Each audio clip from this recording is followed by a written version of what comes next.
Fertility is the subject of our phone-in today, and we've been overwhelmed with calls. Dr. Larisa Corda is here to dish out advice.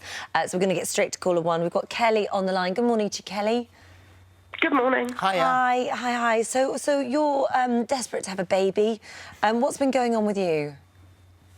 I was diagnosed with polycystic ovaries about 8 years ago. I have fallen pregnant naturally 6 years ago, and I miscarried at 9 weeks.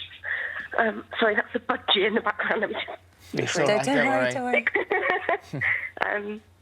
I miscarried at 9 weeks, but I'm extremely overweight. And I just can't seem to find the willpower to lose the weight to be able to have my ovaries cleared.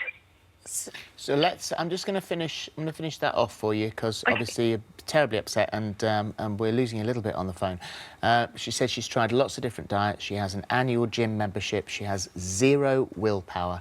Please help me. And that's so sad because but she's overweight at 20 stone, but desperate to have children. And there's sort of no easy way around that, is there? Yeah, it's a very difficult question, and thank you for phoning in, Kelly, because I understand and I can hear how emotionally upsetting this is for you. But it's a great question to ask at the start of a new year in terms of making some changes and resolutions that actually a lot of people will be wanting to do as well.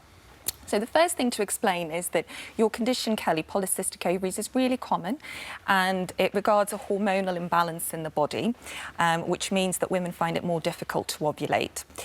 Now, being overweight adds to that and makes it even more difficult. So trying to do whatever you can to reduce that will really help you. And I understand that can be really difficult. So some of the tips I'm going to give you, I hope, may be helpful. So first of all, I understand you have a gym membership, from what I've read, and it would be really great if you could use that and try and perhaps go with your partner or some friends and motivate yourself and look at exercise as a positive thing to try and get you back into shape.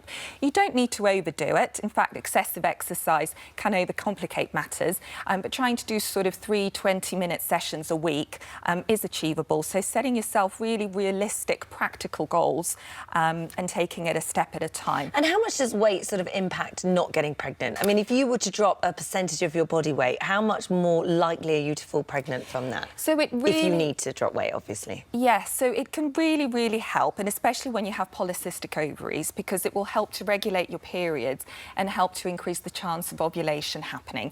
So if you can reduce your body mass index to what we call the normal range between 20 to 25, you really increase your chance of getting pregnant quite substantially.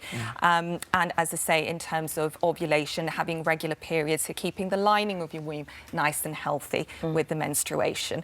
And willpower is a difficult thing to have, but now that it is the new year and lots of people are setting new year resolutions, perhaps trying to think positively about having a baby with your partner and just visualising all the positive things that you can do. The other things also, Kelly, we're talking about sugar on the programme today. We're sort of we're sugar-free, and a lot of people who did cut sugar out of their diets were surprised at how much weight they lost. And so once maybe that might kickstart you into thinking, hang on a second, if I've done this is actually working, and then that gives you a little bit more willpower. So if you hang on, we're going to chat to Alison Hammond in a few minutes' time, and then we're going to do some sort of nutrition facts. So that might help as well. And that's a great point, because sugar has an impact on your insulin, and insulin's a particular problem with polycystic ovaries. So actually, look at that. Maybe the planets are in alignment for you today, Kelly. Good luck, Kelly. Thank you. Good luck.